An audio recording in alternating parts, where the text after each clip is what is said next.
Galactic Xenobiology Institute occupied the entire upper ring of Meridian 7, a space station so prestigious that even its janitors held doctoral degrees.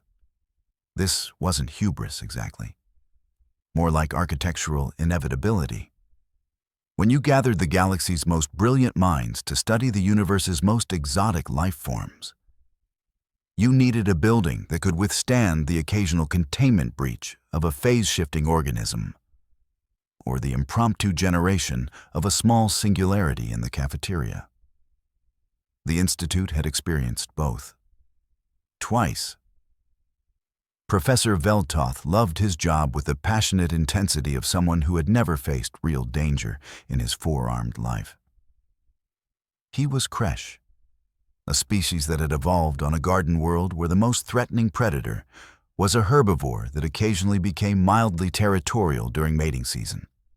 His people had achieved spaceflight through sheer intellectual determination and an abundance of free time that came from not needing to worry about being eaten.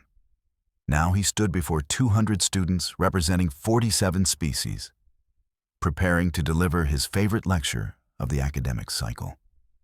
Survival adaptations of extreme environment species, he announced, his voice carrying that particular tone of academic authority that suggested he had both tenure and strong opinions about citation formatting.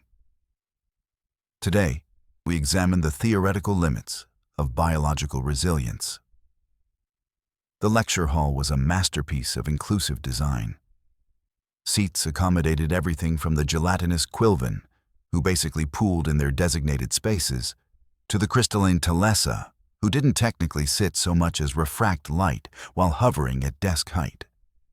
Atmospheric controls maintained 17 different environmental zones. The translation matrix handled 83 languages simultaneously, including 2 that existed primarily as interpretive dance. In the third row, between a methane-breathing Borthan and a Telessa named Scattered Moonlight on Still Water, sat Mira Chen, human, 22 years old, exchange student, currently the only member of her species in a 3-sector radius, which was exactly how the galactic community preferred it after reading Earth's planetary survey. She was eating an apple. This detail would become relevant. We begin, Professor Veldtoth continued, activating the holographic display with a flourish of his upper left appendage. With the classification system, Categories 1 through 5 represent progressively challenging environments. Category 6 worlds are considered borderline habitable.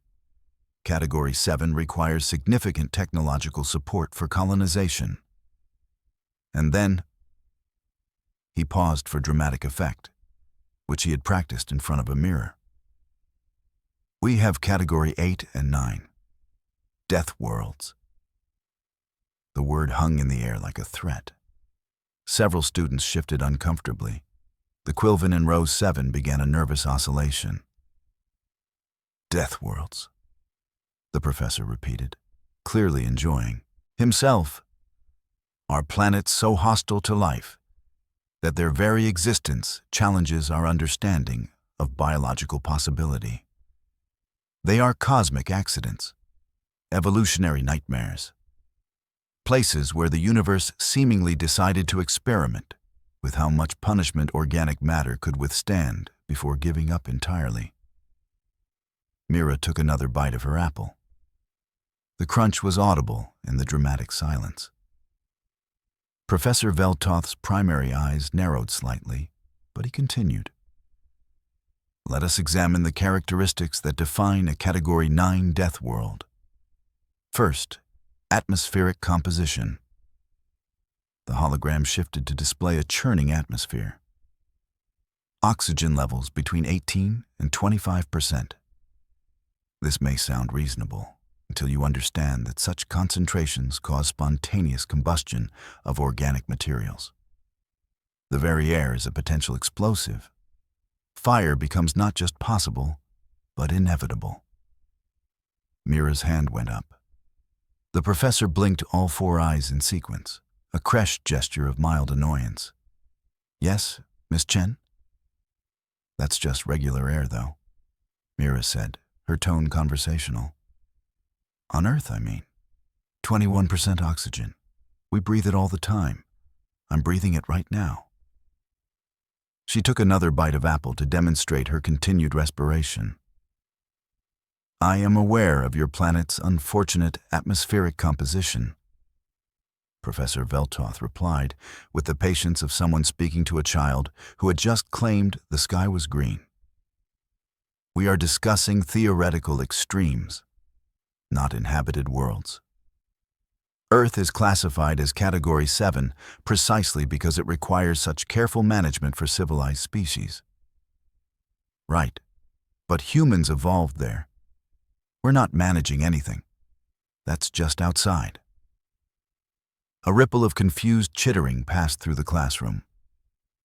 The Borthan next to Mira leaned slightly away, as if proximity to someone who casually discussed breathing explosive atmospheres might be contagious. Professor Veltoth's tertiary hands made a dismissive gesture. Moving on. Deathworld Characteristic 2. Unfiltered stellar radiation. Most habitable worlds possess magnetic fields and atmospheric layers that shield surface life from the mutagenic effects of their star's output. Deathworlds lack these protections. Inhabitants would face constant cellular damage from ultraviolet radiation. Mira's hand shot up again. The professor's skin tone shifted toward the ultraviolet spectrum, a creche indication of rising blood pressure. Miss Chen, I must ask you to hold questions until... It's not really a question, more of a clarification. Earth's ozone layer got pretty thin in the 20th century. We had a hole in it over Antarctica. People just wore more sunscreen and stopped using certain aerosols. The ozone fixed itself mostly. We still get sunburned if we're outside too long, but that's normal. Scattered moonlight on still water made a sound like wind chimes falling downstairs. In Telesa emotional vocabulary, this indicated existential horror. You are describing, the professor said slowly, casual exposure to radiation that would cause cellular breakdown in most known species. I mean, yeah, if you don't wear sunscreen, you can get skin cancer eventually. That's why we invented sunscreen. And hats. Mira gestured to demonstrate the concept of a hat, just in case the galaxy's premier institute of xenobiology was unfamiliar with the technology of putting things on your head. Professor Veltoth made a note on his datapad that looked suspiciously like a referral to student counseling. Characteristic 3. Geological instability. Deathworlds experience frequent tectonic events, volcanic activity, seismic disturbances. The very ground betrays its inhabitants regularly. Oh, we have those, Mira confirmed cheerfully. California gets earthquakes all the time. And there's this whole ring of fire around the Pacific Ocean that's basically just volcanoes and fault lines. People still live there. Property values are pretty high, actually, because of the nice weather. The Quilvan in row 7 began making a high-pitched keening sound. You are telling me, Professor Veltoth said, his academic composure developing visible cracks, that your species voluntarily inhabits geologically active zones for aesthetic reasons? And economic ones. Good ports. Silicon Valley is right on a major fault line. That's where we invented most of our computer technology. Mira shrugged. We have building codes. It's fine mostly. A student in the back, a Yithrin with excellent pattern recognition skills, raised 3 of his sensory stalks. Professor, I checked the Galactic Survey database during this discussion. Earth is listed as Category 9.2. The lecture hall went very quiet. That must be an error, Professor Veltoth said, but his voice lacked conviction. He pulled up Earth's file on the main display, and his skin tone shifted further into the ultraviolet. This says, there are 8 billion humans on Earth? 8.1 as of last year. Mira corrected. Population still growing. 8 billion individuals voluntarily living on a Category 9 death world. I mean, we call it home, but sure. Professor Veltoth sat down at his desk, despite being in the middle of a lecture. This was unprecedented. Several students began recording, sensing they were witnessing either a historic academic moment or a complete professorial breakdown. The smart money was on both. After a moment of visible, internal struggle, the professor stood again. Let us continue. Characteristic 4. Biological hazards. Death worlds typically host between 10,000 and 100,000 different species of microorganisms, many of which are pathogenic. The immune system requirements to survive such an environment would be, way more than 100,000.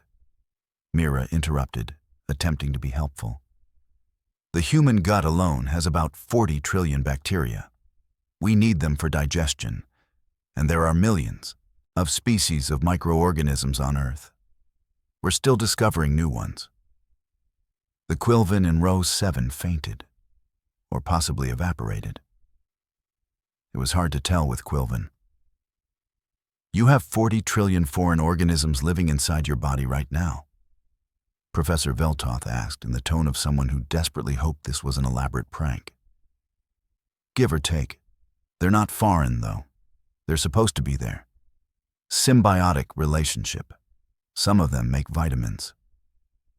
Mira finished her apple and looked around for a recycling bin. We also have mites living on our eyelashes and bacteria all over our skin. It's a whole ecosystem. Scattered moonlight on still water made the wind chime noise again, but sadder. A Prelian student with advanced xenobiology credentials raised a tentacle. Professor, if I may, I would like to verify something. Miss Chen, you mentioned consumption of biological matter. What do humans typically eat? Oh, all kinds of stuff. Vegetables, fruits, grains, meat if you're into that, fish. Unprocessed biological matter? The Prelian's tentacle was trembling. Containing naturally occurring toxins? I mean, we cook most of it. Heat kills bacteria. But yeah, lots of plants have compounds that are technically toxic. Like potatoes have solanine, almonds have cyanide compounds, apples have... Mira looked at her apple core. Apple seeds have amygdalin, which breaks down into cyanide. You're not supposed to eat a lot of them, though. The seeds, I mean. The apple part is fine. You just consumed part of a plant containing a precursor to a lethal poison, Professor Veltoth said flatly. Just the seeds have it, and I didn't eat those. And you'd need to eat like 150 apple seeds to get a dangerous dose. Maybe 200 depending on body weight. She paused. I should mention, I'm not a doctor. That's just something everyone kind of knows. The Borthan next to her had completely inverted his respiratory apparatus in stress. Professor Veltoth pulled up another screen. Characteristic 5. Megafauna predation. Death worlds often maintain populations of large carnivorous species that view sapient beings as potential prey items. The psychological impact of existing in a constant state of predator awareness would be, "We have those," Mira said brightly. Bears, big cats, sharks, crocodiles, hippos. Actually, hippos kill more people in Africa than most predators. They're super territorial. And there are these jellyfish called box jellies that can kill you in minutes. Oh, and mosquitoes. Mosquitoes kill about 700,000 people a year through disease transmission. Every species in the room with the anatomical capability to do so was now staring at Mira. So you still maintain populations of creatures actively killing humans? A Telesa student asked, her crystalline structure vibrating with confusion. I mean, we have conservation efforts. A lot of big predators are endangered because we expanded into their territories. We're trying to protect them now. People go on safaris to see lions and elephants. It's a whole tourism industry. You have a tourism industry based on observing creatures that could kill you. Professor Veltoth repeated slowly, as if saying it slower would make it make sense. It did not make it make sense. They usually don't kill you if you stay in the vehicle and don't do anything stupid. Usually. Mira considered. There are safety guidelines and insurance. The teaching assistant, a 7-foot-tall insectoid named Kern, had been fact-checking Mira's claims on a secondary terminal. He now spoke up in his clicking, translated voice. Professor, I have verified Miss Chen's statements. Earth's database is publicly accessible. Everything she has said is not only accurate, but substantially understated. I have found documentation of something called persistence hunting, where humans chase prey animals to exhaustion over distances exceeding 40 kilometers in direct sunlight. We're really good at sweating, Mira confirmed. Helps with thermoregulation during extended physical activity. Most animals can't do that efficiently, so they overheat first. Humans can literally just keep going. A Drellian student made a gesture that translated roughly to, nope. You are describing pursuit predation typically associated with apex pack hunters on Category 8 worlds. Yeah, humans are pretty good at running. We invented marathons as a sport. People do them for fun now. The record is just over 2 hours for 42 kilometers. For recreation, Professor Veltoth said. You perform apex predator hunting patterns for recreation. Well, we're not hunting anything during marathons, just running. Although there is this thing called an ultramarathon that can be over 160 kilometers. And there are these races in deserts and mountains. Please stop, a Quilvan student pleaded. The one in row 7 had been revived and immediately requested to be excused. Professor Veltoth made another note on his datapad. This one was definitely a request for someone to verify Mira's credentials, or possibly a drink. He was considering a drink. Let us move, he said with the air of someone determined to salvage something from this disaster. To theoretical psychological adaptations. A hypothetical Deathworld sapient would need to demonstrate several impossible behavioral traits.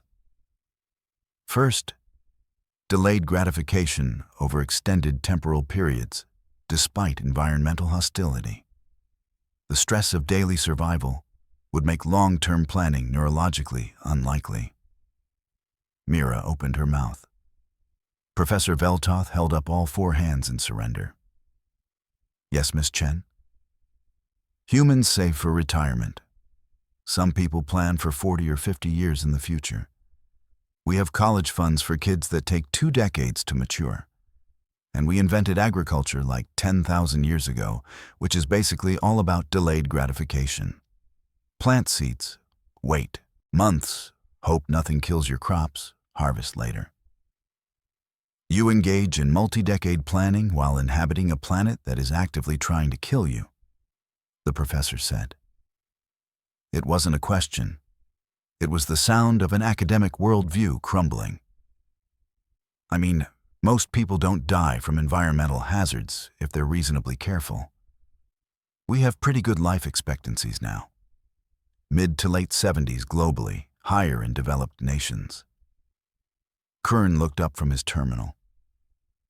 Professor, I feel I should mention that human civilization has existed for approximately 12,000 years continuously. They have been living on a Category 9 Deathworld for their entire evolutionary history. They never left. We're leaving now, Mira offered. Space colonies, other planets. That's why I'm here studying xenobiology. Humanity's expanding to new worlds. The Drellian student made the nope gesture again. You found a way off your Deathworld, and your response was to look for more planets? Earth's getting crowded, and we're curious about what else is out there. It's exciting. Professor Veltoth was now actively drinking something from a flask he had retrieved from his desk. Characteristic 6. Pack bonding behavior with non-kin and even non-species entities. This would require empathy structures incompatible with Deathworld survival instincts. Oh, humans are super social. We pack bond with pretty much anything. Other humans, obviously, but also dogs, cats, horses, birds. People have emotional support animals of all kinds. There's this whole thing where people get attached to robot vacuum cleaners and get sad when they break. We name them. We put googly eyes on them. Mira pulled out her phone. Want to see pictures of my childhood dog? No, said Professor Veltoth. But Mira was already scrolling through photos. This is Buster. He's a golden retriever. I got him when I was 7. He lived for 14 years. Cried for a week when he died. She showed the phone around. Several students recoiled. One made what the translation matrix identified as a prayer for protection. That is a predator species. Scattered moonlight on still water said, her crystalline structure vibrating with disbelief. Domesticated from an apex pack hunter. You invited it into your dwelling as a juvenile and formed an emotional attachment. He was a good boy, Mira said defensively. Very gentle. Loved fetch. A Yithrin student spoke up. I have been researching. Humans have domesticated hundreds of species, including several that could easily kill a human. There are records of humans keeping large constrictors, venomous arthropods, and powerful carnivores as companion animals. I mean, you need permits for the exotic ones, Mira said. And proper training. You can't just keep a tiger in an apartment. Well, you can, but you shouldn't. It's irresponsible. The fact that you have to specify not to keep apex predators in residential dwellings suggests this is a recurring issue, Professor Veltoth observed. Some people make poor life choices, Mira admitted. That's pretty universal, I think. The professor took another drink. Characteristic 7, and I am almost afraid to continue. Deathworld sapients would theoretically need to maintain cognitive function despite chronic stress and environmental threat saturation. This would require neurological, impossible compartmentalization. Oh, humans are great at compartmentalization. We go to work, pay bills, have relationships, pursue hobbies, all while knowing abstractly that we're on a planet with natural disasters, diseases, predators, and like a dozen ways to die from accidents. We just don't think about it most of the time. Statistically, you're pretty safe day to day. You ignore existential threats through statistical analysis. The professor was now fully into his flask. More like calculated risk assessment mixed with optimism bias. Humans are actually pretty optimistic as a species. We kind of have to be. Otherwise, we'd never get out of bed. A Prelian student had been furiously calculating on a personal device. Miss Chen, I have analyzed Earth's historical database. Your species has survived multiple mass extinctions, ice ages, supervolcanic events, and planetary-scale disasters. You have no natural environmental protections, relatively weak physical capabilities compared to your planet's other apex species. And yet, you became the dominant sapient species through... The student paused, checking the data again. Through persistence, tool use, social cooperation, and apparently sheer stubbornness. Sounds about right, Mira agreed. Humans are really good at not giving up. It's kind of our thing. Professor Veltoth had now completely abandoned his lecture notes. The final characteristic I had planned to discuss was perhaps the most absurd. Voluntary exposure to fear-inducing stimuli for entertainment purposes. The theoretical Deathworld sapient would be so adapted to threat that they would actively seek it out during leisure time, suggesting a complete psychological break from survival instincts. Mira's eyes lit up. Oh, you mean like horror movies? Or roller coasters? Or haunted houses? Humans love that stuff. There's this whole genre of entertainment based on controlled fear. Scary movies, thrill rides, extreme sports, haunted attractions. Why? Scattered moonlight on Stillwater asked simply. Why would you do this? It's fun. The adrenaline rush is exciting. You know you're safe, but your body reacts like you're in danger. It's like tricking your own biology for entertainment. Plus, humans like testing their limits. We skydive, we bungee jump, we free climb mountains. Free climb? Kern asked warily. Climbing without safety equipment. Just hands and feet on rock faces. People climb thousands of feet up. The lecture hall was silent except for the environmental systems and what might have been quiet sobbing from the Quilvan section. There's also this thing where humans eat spicy food. Mira continued, on a roll now. Capsaicin triggers pain receptors, but we've decided that's enjoyable. There are competitions to eat the hottest peppers. People cry and sweat and keep eating them. For fun. You consume chemical irritants voluntarily, Professor Veltoth said. They taste good. Well, some people think so. I'm more of a medium spice person myself. But yeah, triggering your body's pain response with food is a pretty common human recreational activity. A new voice entered the conversation. Dr. Fenn, a visiting lecturer and crystalline scholar of some renown, had apparently been drawn by the commotion. She hovered into the lecture hall, her translucent structure refracting the light into educational patterns. I could not help but overhear. Professor Veltoth, are you discussing Earth? Unfortunately, the professor confirmed. Ah, I attended a symposium on human integration last cycle. Fascinating species, absolutely terrifying, but fascinating. Dr. Fenn oriented toward Mira. You must be the exchange student. How are you finding your time away from Earth? It's nice, Mira said. Quiet, very safe. The food is a bit bland, but I brought hot sauce. Of course you did, Dr. Fenn said with what might have been amusement. I have a question for you, if I may. It relates to something that has puzzled xenopsychologists since first contact. Earth is, as we have established, a Category 9 death world. Humanity achieved spaceflight capability approximately 200 of your years ago. You have had the technology to leave Earth for 2 centuries. My question is, why did you leave? Mira blinked. I don't understand the question. You were on a planet that, by all accounts, should have either killed you or made you extraordinarily resilient. You had survived. You had built civilizations. Why venture into space? Why not remain in the environment you had adapted to?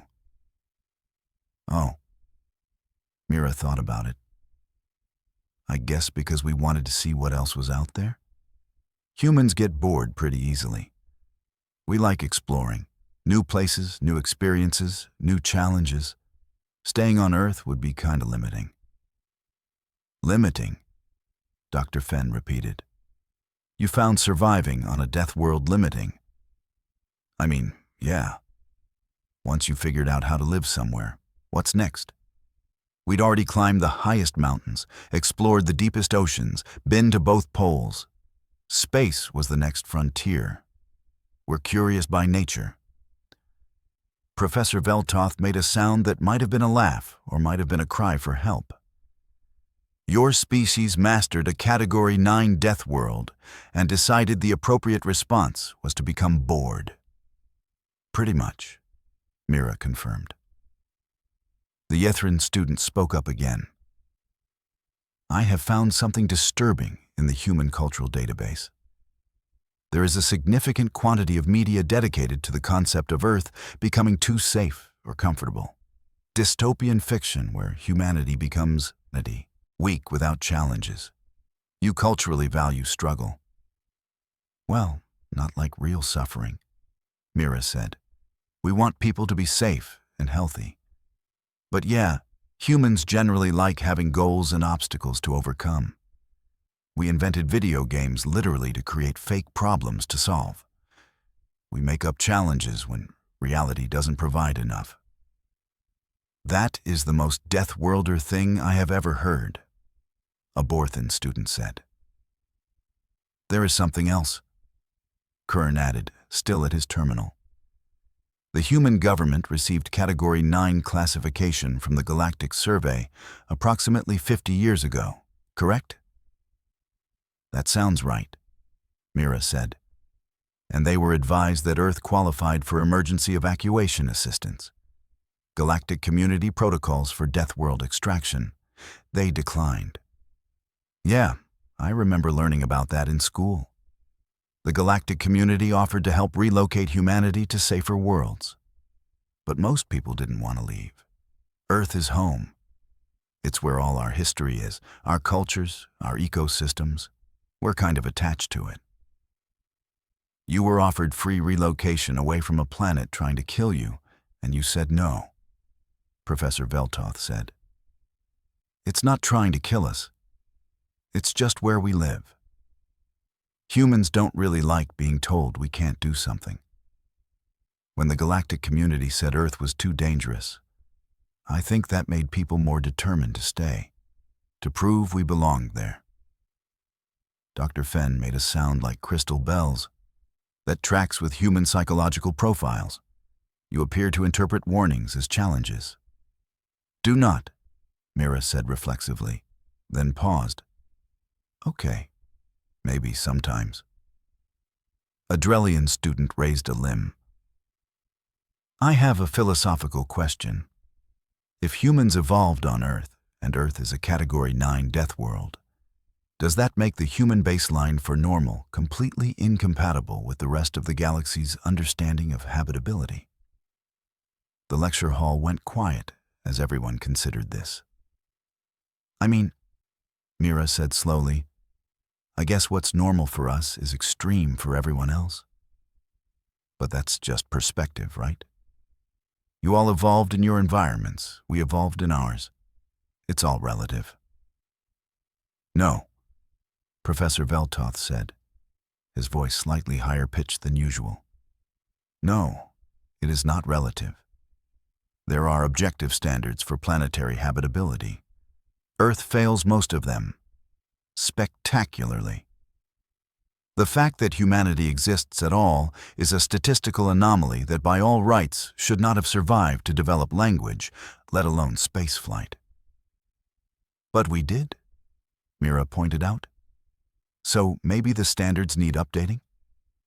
Kern made a clicking sound that the translator identified as thoughtful agreement. She has a point. Humanity represents a significant data point that contradicts existing models.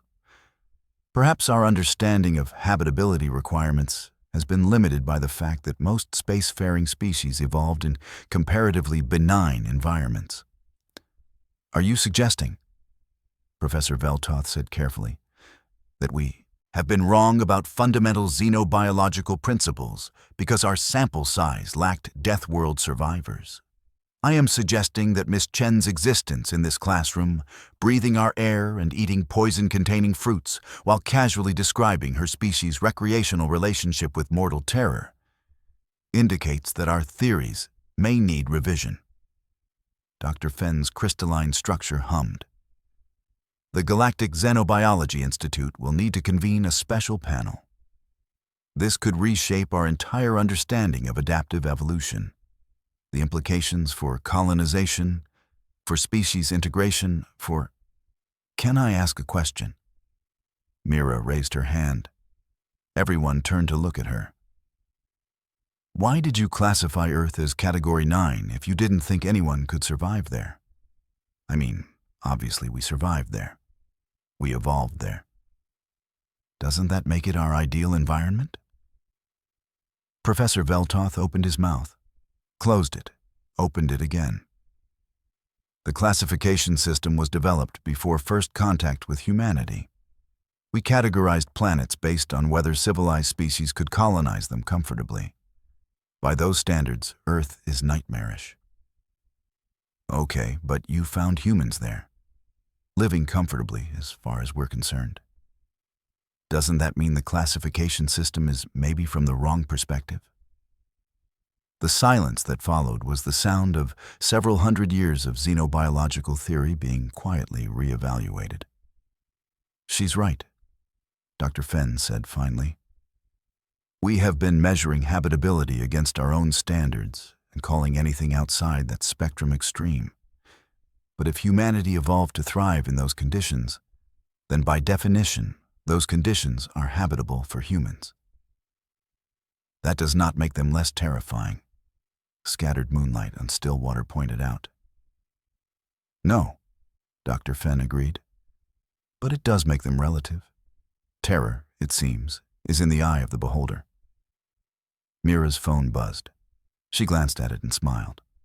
Oh, my mom sent pictures from her vacation.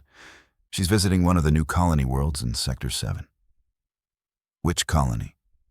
Kern asked with immediate suspicion. Says here New Vancouver. It's in the Kepler system. Every being with access to a data terminal immediately looked it up. The collective reaction was immediate and unified. That is a Category 7 Deathworld, Professor Veltoth said weakly. It is listed as requiring advanced technological support for habitation. The surface experiences regular radiation storms from a nearby magnetar. The atmospheric pressure is 15% higher than Earth standard. There are tectonic instabilities in 3 of 4 continental plates. Oh yeah, Mom mentioned the radiation shelters. She says they're cozy, and the high pressure is good for her joint pain, apparently. Look, she's hiking. Mira showed the phone around.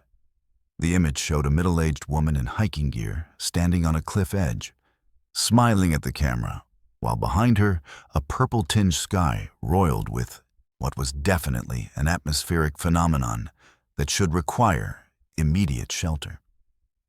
Your mother is recreationally hiking on an unstable planet during a radiation event, the professor said. She's always been outdoorsy. Dad's there too, but he's spending most of the time fishing in one of the methane seas. Says he's caught something that might be a new species. Wants to know if I can identify it from photos for my xenobiology credit. The methane seas, Professor Veltoth repeated. Your father is engaged in recreational fishing in liquid methane. He's wearing a suit, Mira said, as if this made it entirely reasonable. Safety first. A Quilvan student began oscillating at a frequency that suggested imminent phase transition. How many humans are on New Vancouver? Let me check. Mira scrolled through her mom's message. Says the colony just hit 50,000 permanent residents. They're building a second city on the southern continent. Apparently, there's a waiting list for immigration because the scenery is spectacular and the lower gravity makes sports more interesting. Humans are voluntarily immigrating to a Category 7 Deathworld for sports purposes, Kern said to the room at large. Nobody disagreed because at this point, it was clearly true. Dr. Fenn's structure vibrated with what might have been laughter. I believe we have discovered something profound today. Not just about human resilience, but about the nature of adaptation itself. Humanity does not merely survive hostile environments. They become attached to them. They miss them when they leave. They seek out new ones for recreation. It is not just humanity, a Prelian student said quietly. I have been researching. There are 17 known Deathworld species in the galaxy. We do not have students from any of them because conventional wisdom suggested they would be incompatible with standard educational environments. But if Miss Chen can attend classes here while casually describing her weekend plans to visit a volcanic region for aesthetic purposes. I wasn't going to go into the volcano, Mira protested. Just near it. There's a lava flow you can get pretty close to. It's supposed to be amazing at night. Then perhaps we have been excluding an entire category of species from galactic academic participation based on flawed assumptions. Professor Veltoth sat heavily in his chair, which adjusted automatically to his stress posture. This lecture has gotten away from me entirely. To be fair, Mira said, you did start by listing Deathworld traits as if they were theoretical. I live on one. Lived. I still consider Earth home, but I'm here now. You know what I mean. I do know what you mean, the professor said. That is precisely the problem. You describe Category 9 environmental hazards the way I would describe a mild inconvenience. Your frame of reference is so fundamentally different from the galactic baseline that we lack common ground for discussion. Is that why I had to take remedial safety courses before enrollment? Mira asked. The ones about not doing things that might endanger other students? Yes, Professor Veltoth said. Though now I am wondering if the courses were sufficient. Tell me honestly, Miss Chen, have you at any point felt that safety protocols on Meridian 7 were excessive? Mira hesitated. Kind of. There are a lot of warning signs for things that don't seem that dangerous. And the emergency drills seem overly cautious. But I figure that was just different cultural standards around risk assessment. What do you consider actually dangerous? Scattered Moonlight on Still Water asked, her structure leaning forward with genuine curiosity. Oh, immediate threats to life or limb. Things that could cause serious injury or death without quick response. Structural collapse, decompression, exposure to hard vacuum, uncontrolled chemical reactions. Those are all catastrophic scenarios. Kern interrupted. What about moderate dangers? Like what?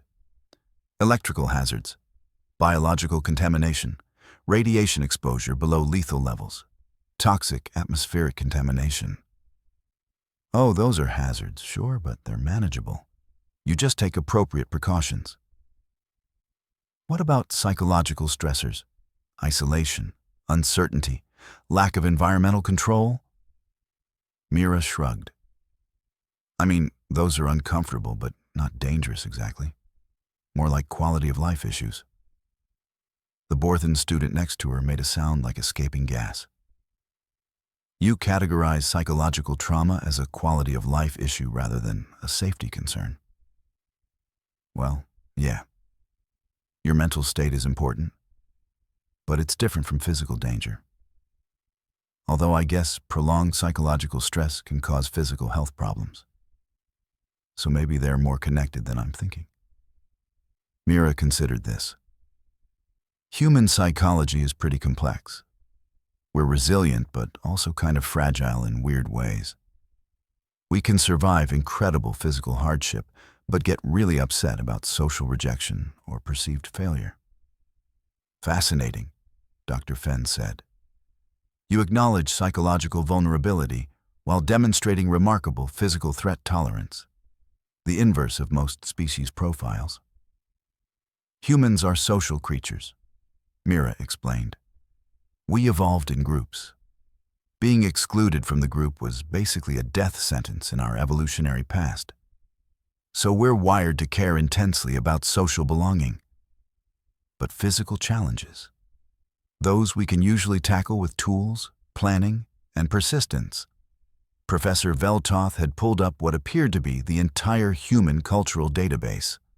I am looking at human entertainment media, specifically the survival genre. You have entire categories of fiction and non-fiction dedicated to humans deliberately placing themselves in life-threatening scenarios to document their survival attempts. Oh yeah, survival shows are pretty popular. People like watching experts demonstrate skills, or sometimes watching non-experts figure things out. There's educational value in learning what to do if you're stranded somewhere or facing environmental hazards. But why would you need this education?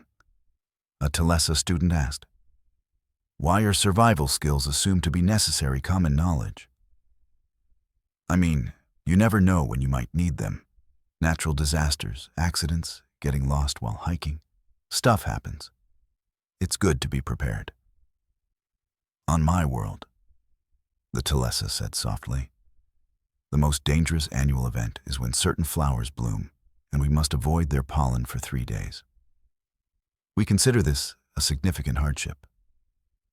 Mira tried very hard to keep her expression neutral. That sounds nice? Predictable?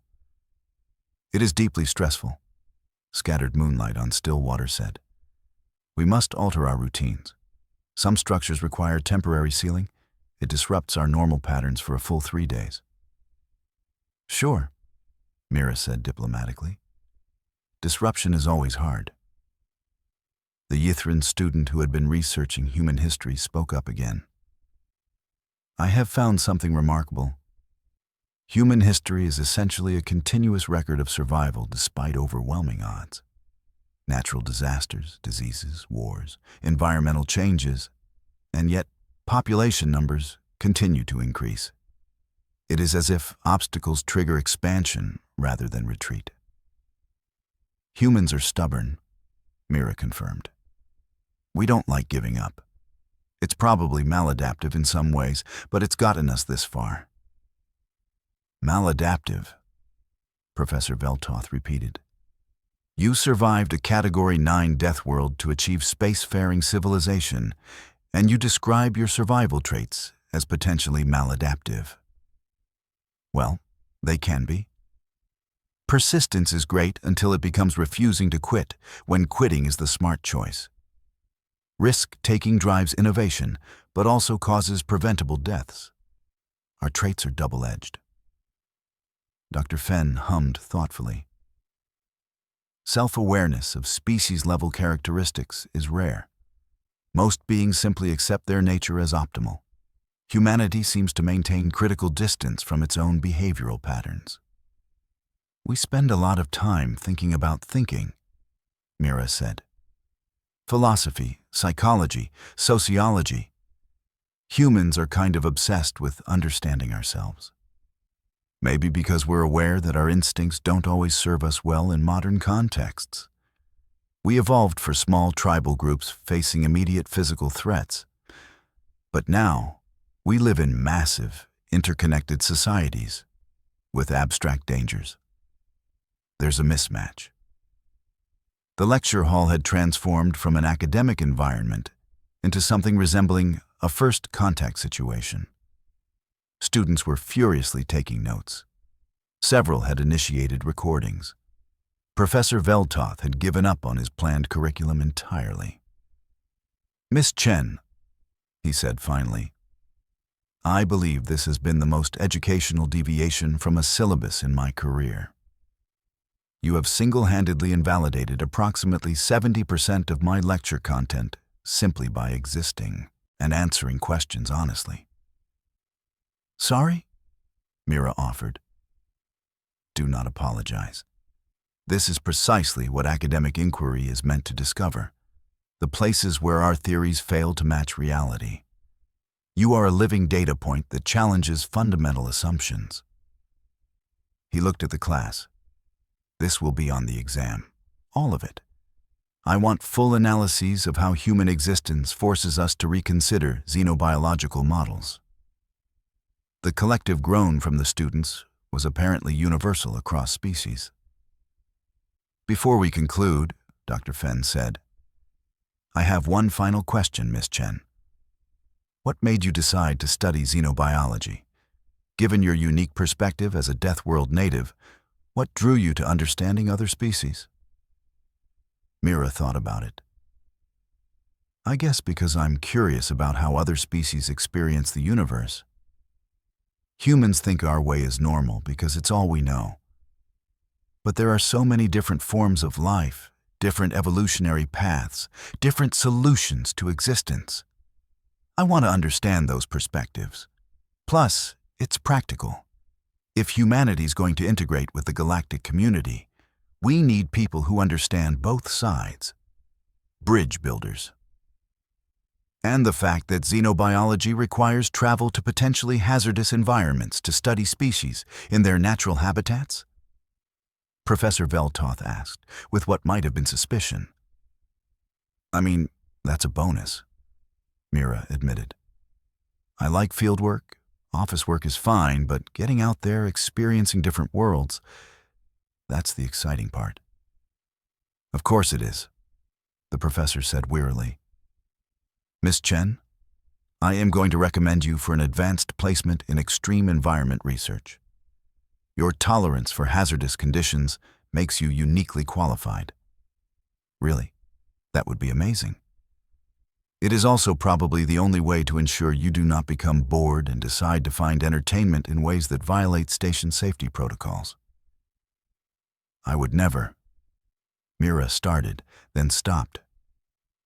Okay. I might get a little restless if things are too routine for too long. A Deathworld trait, scattered moonlight on still water observed. Seeking stimulation, even at potential cost to safety. Yeah, probably, Mira agreed cheerfully. The lecture concluded 15 minutes later than scheduled. Students filed out in clusters, discussing what they had learned. Several approached Mira asking if she would be willing to participate in study groups, focusing on comparative species psychology. One Quilvan, braver than most, asked if Mira would give a presentation on human survival strategies. Sure, Mira said. I should warn you, though. Some of it might sound scary. But I'll try to keep it grounded in practical application rather than making it seem more dramatic than it is. Miss Chen, the Quilvan said seriously, you described your childhood as including exposure to solar radiation, geological instability, megafauna predators, microbial threat saturation, and toxic food consumption. I do not believe you are capable of making human existence sound more dramatic. You have already exceeded our capacity for alarm. That's fair, Mira conceded. As the lecture hall emptied, Professor Veltoth and Dr. Fenn remained, looking at the notes scattered across multiple displays. We will need to restructure the entire curriculum, Professor Veltoth said. We will need to restructure multiple fields of study, Dr. Fenn corrected. Xenobiology, psychology, sociology, even engineering and safety protocols. Human integration is going to force a paradigm shift across the academy. One student, the professor marveled. One exchange student casually describing her homeworld has undermined centuries of academic consensus. Not undermined, Dr. Fenn said. Expanded. This is growth. Uncomfortable, certainly, but necessary. The galaxy is larger and stranger than we thought. Humanity is proof of that. Professor Veltoth pulled up the course modification forms with a sigh. I am adding a new mandatory section. Guest lectures from Deathworld species. If humanity can produce functional academics despite evolving in hell, we need to know what the other 16 Deathworld species might teach us. 17, Dr. Fenn corrected. You are forgetting that humanity makes 17. I was trying to forget, the professor muttered, for my own peace of mind. Meanwhile, Mira had made it to the cafeteria, where she discovered the automated food service struggling to accommodate her request for something spicy. Define spicy within acceptable parameters, the system requested. Like hot, burns a little, the sensation of capsaicin activation. Capsaicin is listed as a chemical irritant. This unit cannot dispense irritants as food. It's not an irritant if you want it, Mira explained. It's seasoning. This unit's programming does not include seasoning that causes pain responses. Mira sighed and settled for something the menu described as protein substrate with thermal vegetable matter. It was exactly as bland as it sounded. She made a mental note to request a care package from Earth. Her hot sauce supply was running low, and apparently, the concept of deliberately spicy food was considered somewhere between confusing and alarming to most species. She sat with her meal, scrolling through messages from home. Her mom's vacation photos showed increasingly adventurous activities on New Vancouver. Her dad had apparently befriended local colonists and joined some kind of extreme weather-watching group. Her younger brother had sent a video of his basketball team winning regionals, the message noting that low gravity made for insane hang time. Humans, Mira reflected, really did have trouble sitting still. Her phone buzzed again. A message from Professor Veltoth.